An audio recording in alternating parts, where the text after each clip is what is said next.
اعوذ باللہ من الشیطان الرجیم بسم اللہ الرحمن الرحیم۔ میرے نور اسلام 713 چینل کو دیکھنے والے تمام دوستوں کا شکریہ اور اس چینل پر آنے والے تمام دوستوں کو خوش آمدید۔ دوستو، آج کی جو ویڈیو ہے اس کے اندر ہم نے ایک حدیث مبارکہ بیان کر ویڈیو کے اندر ہم نیکی کے حوالے سے اور گناہ کے حوالے سے ہم گفتگو کریں گے۔ جس طرح کہ ہم نے علماء سے سنا بھی ہے کہ عام دنوں میں اگر بندہ نیکی کرے، ایک نیکی کرے تو اللہ تبارک و تعالیٰ کے فضل و کرم سے اس کی ایک نیکی کو 10 گنا بڑھا کر اس کے نامہ اعمال کے اندر لکھا جاتا ہے۔ اسی طرح اگر بندہ گناہ کرے تو اس کے نامہ اعمال میں 1 گناہ لکھا جاتا ہے۔ ایک بات یہ بھی یاد رکھیں کہ اگر کوئی بندہ کبیرہ گناہ کرے، مثال کے طور پر شراب کا عادی ہو، گناہ کرتا ہو، زنا کرتا ہو، تو جب تک وہ اس سے توبہ نہیں کرے گا، ایسی توبہ کہ جس کے اندر یہ نیت ہو کہ اب کے بعد گناہ کبھی نہیں کرے گا پوری زندگی کے اندر، پھر اس کے کبیرہ گناہ معاف کر دیے جاتے ہیں۔ ورنہ اگر بندہ کبیرہ گناہ کے لیے جب تک توبہ نہیں کرے گا، اس کے گناہ معاف نہیں کیے جاتے۔ اگر کسی بندے نے کبیرہ گناہوں سے توبہ نہ کی ہو تو تب تک اس کے گناہ معاف نہیں ہوں گے۔ اسی طرح صغیرہ گناہ جو ہے وہ دیگر اعمال، نیک اعمال کرنے کی وجہ سے اللہ تبارک و تعالیٰ معاف فرماتا رہتا ہے۔ نماز پڑھنے سے وہ صغیرہ گناہ معاف ہو جاتے ہیں، ذکر کرنے سے صغیرہ گناہ معاف ہو جاتے ہیں، درود شریف پڑھنے سے صغیرہ گناہ معاف ہو جاتے ہیں، صدقہ کرنے سے صغیرہ گناہ معاف ہو جاتے ہیں۔ کبیرہ گناہ وہ بڑے گناہ ہیں، جب تک بندہ ان سے توبہ نہ کر لے تب تک وہ گناہ معاف نہیں ہوتے۔ کبیرہ گناہ کا انشاءاللہ ذکر میں کرتا چلوں اشارتاً۔ غیبت کرنا بھی کبیرہ گناہ ہے، اسی طرح بہنوں کا حق کھانا بھی کبیرہ گناہ ہے، اسی طرح نماز کو چھوڑ دینا بھی کبیرہ گناہ ہے، روزہ چھوڑ دینا بھی کبیرہ گناہ ہے، زکوٰۃ ادا نہ کرنا یہ بھی کبیرہ گناہ ہے، کسی مسلمان کو گالی دینا یہ بھی کبیرہ گناہ ہے، جھوٹ بولنا یہ بھی کبیرہ گناہ ہے۔ تو ان گناہوں سے ہمیں بچنا چاہیے۔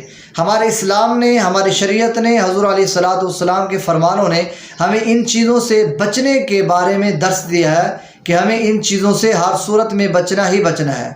عام دنوں میں بھی ہر صورت میں بچنا ہے، اور رمضان شریف کے اندر تو خصوصاً ان چیزوں سے بالکل پرہیز کرنی ہے، کیونکہ یہ پورا رمضان المبارک بندے کی پریکٹس کروائی جاتی ہے، بندے کو سکھایا جاتا ہے کہ کس طریقے سے گناہوں سے بچا جا سکتا ہے۔ یہ طریقہ کار ہے گناہوں سے بچنے کا۔ تو دوستو، جس طرح عام دنوں میں اللہ تبارک و تعالیٰ ایک نیکی کا ثواب اپنے فضل و کرم سے اس کو بڑھا دیتا ہے، 10 گنا بڑھا دیتا ہے۔ قرآن پاک کے اندر یہ آیت مبارکہ بھی موجود ہے کہ اللہ تبارک و تعالیٰ اگر کوئی بندہ نیکی کرے تو اس کی نیکیاں، اس کے نامہ اعمال میں 10 نیکیاں 1 نیکی کے بدلے لکھی جاتی ہیں۔ اسی طرح اگر گناہ کرے تو اس کے نامہ اعمال میں 1 گناہ لکھا جاتا ہے۔ لیکن رمضان المبارک کے اندر اللہ تبارک و تعالیٰ جس طرح نیکیوں کے اندر اضافہ فرما دیتا ہے کہ 10 نیکیوں کی بجائے کئی گناہ نیکیاں انسان کی بڑھ جاتی ہیں۔ اگر وہ نیکی کرے تو اس کے نامہ اعمال میں ہزاروں کی تعداد میں رمضان المبارک کے اندر نیکیاں لکھی جاتی ہیں، اور اسی طرح اگر گناہ کرے تو اس کے نامہ اعمال میں ڈبل گناہ لکھا جاتا ہے۔ تو اس وجہ سے شب قدر کی رات کے بارے میں بھی کہا گیا کہ اگر شراب کا عادی ہو، حالانکہ اس رات کے اندر اللہ تبارک و تعالیٰ کی رحمت کا اعلان ہوتا ہے، کوئی بخشش مانگنے والا اس کی بخشش کر دی جائے، ہے کوئی مغفرت مانگنے والا اس کی مغفرت کر دی جائے، ہے کوئی طلب کرنے والا، ہے کوئی سوال کرنے والا اس کا سوال پورا کیا جائے، ہے کوئی بیماری سے شفا مانگنے والا اس کو شفا عطا کی جائے۔ یعنی کہ اس رات کے اندر اللہ تبارک و تعالیٰ کی رحمتیں چھما چھم برستی ہیں، اور اللہ تبارک و تعالیٰ کی رحمت جوش میں ہوتی ہے۔ جو بھی بندہ ہے مومن اللہ کی بارگاہ میں اپنے دامن پھیلا کر، اپنے ہاتھ پھیلا کر بیٹھ جاتا ہے، نوافل ادا کرتا ہے، دعائیں مانگتا ہے، اپنے گناہوں کی بخشش طلب کرتا ہے، تو اس رات کے اندر بندے کی بخشش کر دی جاتی ہے، یقیناً کر دی جاتی ہے۔ لیکن چند اشخاص ایسے ہیں کہ جن کی اس رات کے اندر بھی بخشش نہیں ہوتی۔ ایک شراب کا عادی، اور دوسرا رشتہ داروں سے قطع تعلق کرنے والا، اور تیسرا فرمایا کہ ڈاکہ زنی کرنے والا، غیبتیں کرنے والا، چغل خوریاں کرنے والا۔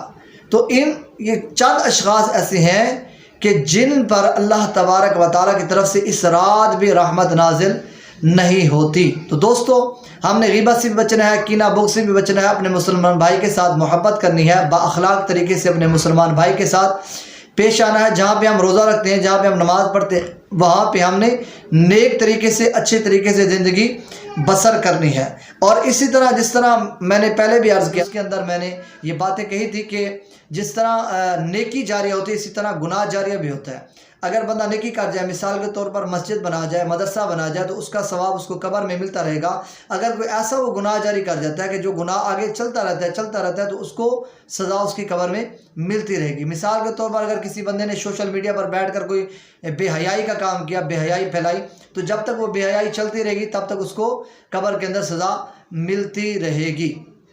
اسی طرح دعا کرتے ہیں کہ اللہ تبارک و تعالی ہمیں تمام گناہوں سے محفوظ رکھے، اور اللہ کریم ہمارے ایمان کو بھی سلامت رکھے، اور اللہ کریم ہماری قبر کو بھی سلامت رکھے، اور ہماری قبروں کو بھی جنت کے باغوں میں سے ایک باغ بنائے، اور ہماری زندگیاں ایسے بسر ہم کریں کہ جس کے اندر اللہ اور اس کے رسول کی رضا شامل حال ہو۔ یاد رکھیں، جب تک ہم شریعت کے پابند نہیں بنیں گے، حضور علیہ السلام کی ذات کے ساتھ محبت نہیں کریں گے، حضور کی ذات کے ساتھ پیار نہیں کریں گے، شریعت کے مطابق زندگی بسر نہیں کریں گے، تب تک ہمارے لیے قبر جنت کا باغ نہیں بن سکتی، اور ہم جنت کو حاصل نہیں کر سکتے۔ جب تک حضور کے قدموں میں نہیں بیٹھیں گے، صحیح معنوں میں اطاعت نہیں کریں گے، تب تک ہم جنت میں نہیں جا سکتے۔